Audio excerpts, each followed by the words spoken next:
Yan guys, ito na yung drawing ko. Tapos, ang i-drawing naman natin ay, ano to, parang may sulat eh. I-drawing naman natin ay si Hello Kitty. Yan. Yan guys.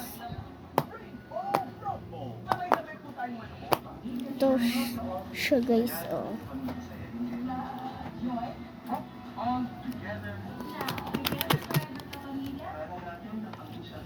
Naman, ilalagay, wait lang guys lalagay lang muna natin sa maliit sa lagayan.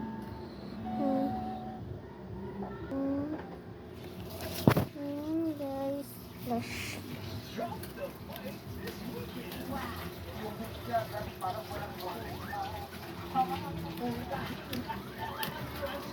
Ito naman yung i-drawing natin.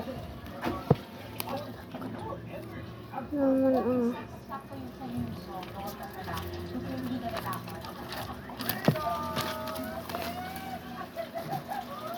Yan guys. Susulat ulit tayo. Ay, ito lang pala. Ilalagay natin sa yan. Ito yung dinawin ko kanina. Ang pangit. Akong gulo. Parang tumutapay. Yan natin hindi. Yan. Ang dami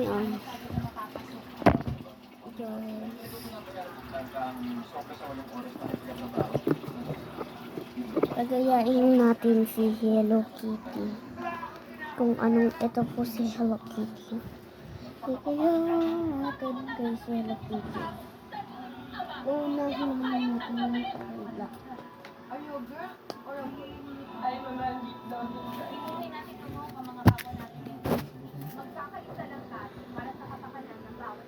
Yan guys.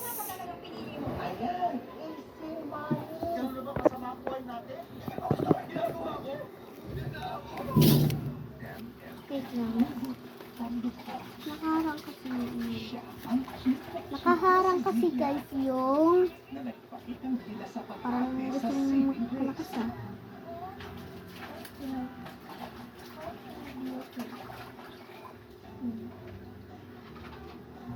pangit ng Hello Kitty. Siya naman si Catherine Lopez, isang guro, doktor, at para-power girl. I want to see what success, what productivity, what the look like. Ang kanilang kwento ngayong Sabado sa Kaupo, 10:15 p.m. Pangit lang yung paggagawa ka ng kasi natin.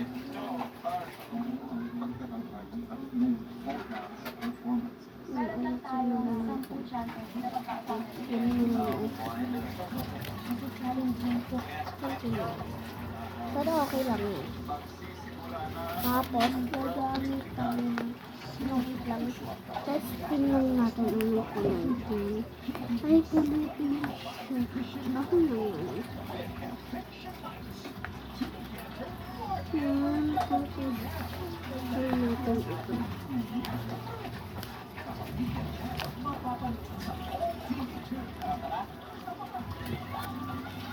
Nagbablog ako brown din talaga to. Ibang kulay lang. Sinusundan ko lang yung kulay.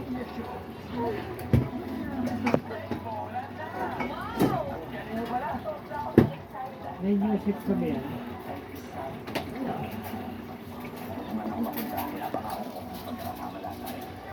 Kulay yellow. Susundan ko lang yung kulay.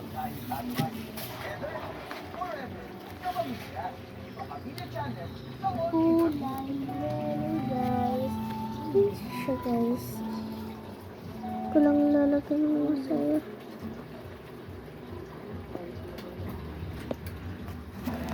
Hindi kita yung guys.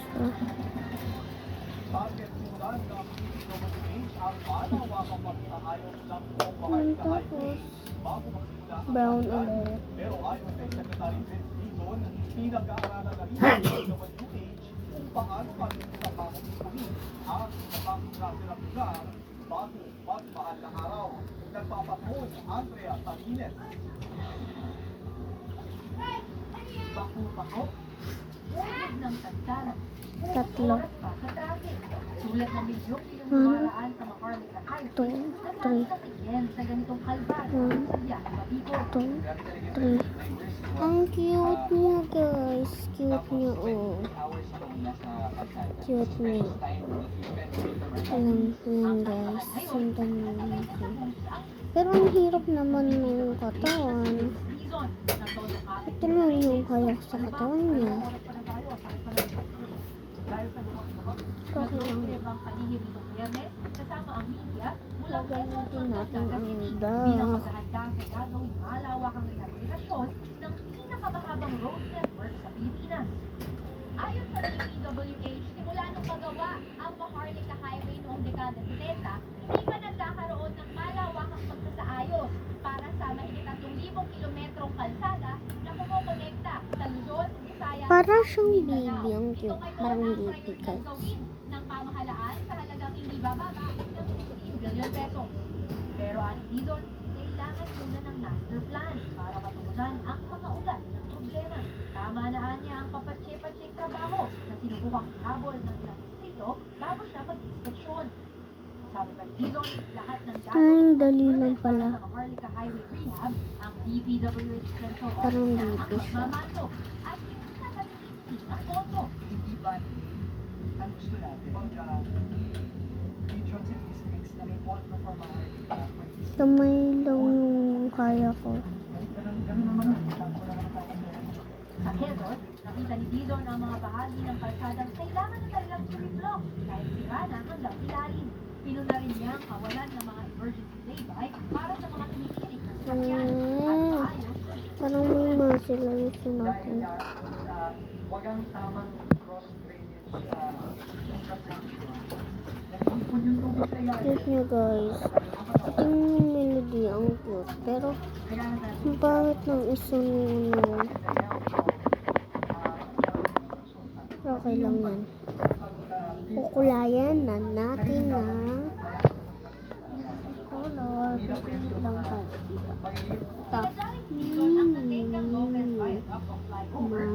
Isa Pilipinas. kapag nagbabaha sa Maharlika Highway. Ginagabihan, inabutan ni Dizon ang bahagi ng Andaya Highway sa Bicol na nasira o bumuo noong isang taon dahil sa pag-lupit. Hanggang ngayon, hindi pa rin nakukumpuni. Kung gusto mo pang tuloy-tuloy kung si 94 ulit ulit. Kwento ng mga residenteng sina Dani at Gaspar, Ako na sa kabilang bayan lang, nasusunod wala yung ano, kilometro ang eskwelahan ng kanilang mga anak. Pero nakikita na silang mag-boarding house. Hindi makakapasok. Di ibig sabihin, uulit na next year. Kasi hindi na po namumulply. Late. Siyempre po, ang solution is mag-boarding house ng bata. Pinag-aaralan na ang mga pansamantalang solusyon na maaaring ipatupad sa Quezon at Mali Bicol tayo, segments ng guys. daang Maharlika. Bago magmahal na araw, kung kailan Ang chincha lang, ang chincha. Unang master plan, Ang haba naman, guys, yun. tamang budget at pagagaling ang mga pipiliin Ang chincha lang, ang chincha lang, ang chincha lang. Ay, naku, kumaki lang yun, guys. Parang ito kasi.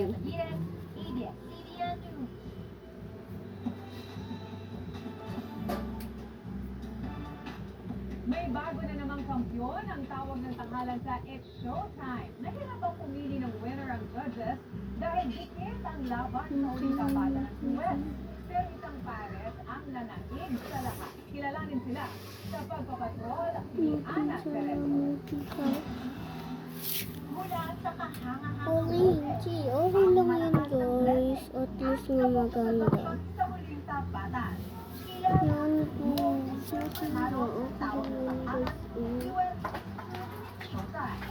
Chincha. Pero, ang tagal Hmm. ng mga tansunod ng people at mga kurado. Ang poetry dreamers. Hindi pa rin ako makapaniwala. Kasi sobrang grabe po. Sobrang grateful ko talaga ako kay God. Almost perfect ang finale performances ni Artery at Christian. Ang kanilang final score, Chincha lang, chincha lang. Sabay-sabay ko na actually pinakinggan sa dressing room, nag-rehearse ko artist. Inalabutan ko ang message na Kanya-kanya yung pinapainit mo. Bukod sa cash prize na nasa 500,000 pesos, panalo rin ang contract at duo sa ABS-CBN Music. Kwento ng creative director ng ABS-CBN Music at PNP Jurado na si Jonathan Manalo.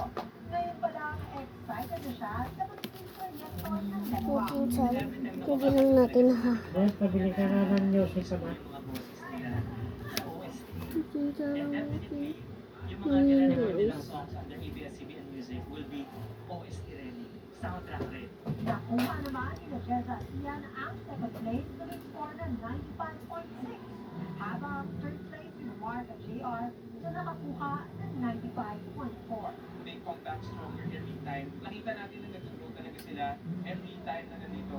Hirap! Kung pwede nga lang bigyan ng award lahat, nagtatalo na lang talaga dun sa the moment, the exact moment they are performing the song, tsaka yung song choice. Dagdag ng mga hurado, patunay ang Red Blackers na bumalik bilang duo na hindi dapat isuko ang pangarap dahil maaari matupad ito kahit na sa paraan na iba na unang inaglahan. Ang Trezo, ABS-CBN. Congrats, ang galing, no? Ang dami na yatang na-discover na talento ng TNT. Salamat sa TNT. 99.6. Oo, grabe. Oo, sobrang galing ng mga. At syempre, yung performance ng mga naglalakbayan at fiesta sa ating ng mga kapamilya. Christian War! Ayan, sa mga nagsa-celebrate. Pero sana gusto ko naman ng mga ganun, mga fiesta natin. Siyempre, tangkilikin natin yung mga Pinoy fiesta.